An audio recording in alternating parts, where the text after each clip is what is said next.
दुनिया के पहले ट्रिलियनियर बनने के कुछ ही दिनों बाद एलन मस्क की संपत्ति में अब तक की सबसे बड़ी गिरावट दर्ज की गई है। उनकी अंतरिक्ष कंपनी स्पेस एक्स के शेयरों में 16% की गिरावट के चलते उनकी नेटवर्थ केवल एक सप्ताह में करीब $350 अरब यानी 33.13 लाख करोड़ रुपए घट गई।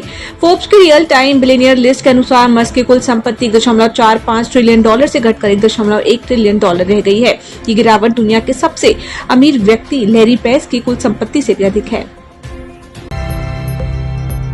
बुधवार को घरेलू शेयर बाजार की शुरुआत शानदार तेजी के साथ हुई। सेंसेक्स करीब 750 अंकों की बढ़त के साथ 76,950 के स्तर पर कारोबार करता दिखा, जबकि निफ्टी लगभग 200 अंक चढ़कर 24,000 के स्तर पर पहुंच गया। बाजार में फार्मा और आईटी सेक्टर के शेयरों में सबसे अधिक खरीदारी देखने को मिली। Tech Mahindra, Infosys, Power Grid और आईसीआईसीआई बैंक के शेयरों में 3% तक की तेजी दर्ज की गई है। अडानी ग्रुप के चेयरमैन गौतम अडानी ने समूह की 34वीं वार्षिक आम बैठक में भविष्य की विकास रणनीति पेश करते हुए बताया कि वित्त वर्ष 2026 में ग्रुप ने 1.53 लाख करोड़ रुपए की रिकॉर्ड पूंजीगत निवेश किया, जो किसी भी भारतीय कॉर्पोरेट द्वारा अब तक का सबसे बड़ा निवेश है। इस वर्ष की एजीएम की theme accelerating infrastructure leveraging intelligence रखी गई है। वहीं मॉर्गन स्टैनली ने अडानी समूह के शेयरों के लिए 3,638 रुपए का लक्ष्य मूल्य तय किया है।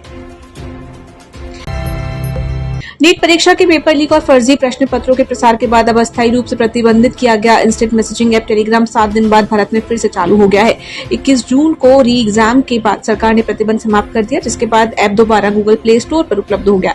हालांकि शुरुआती घंटों में कई यूजर्स को डाउनलोड, साइन अप और चैट एक्सेस में दिक्कतों का सामना करना पड़ा। कंपनी ने मंगलवार देर रात सभी सेवाओं के सामान्य रूप से बहाल होने की पुष्टि की है।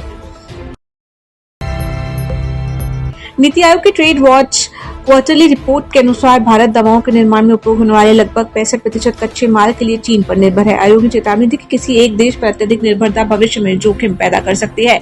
आयोग के उपाध्यक्ष अशोक कुमार लाहिड़ी ने कहा कि ऊर्जा और दवा क्षेत्र में आपूर्ति के स्रोतों में विविधता लाना आवश्यक है।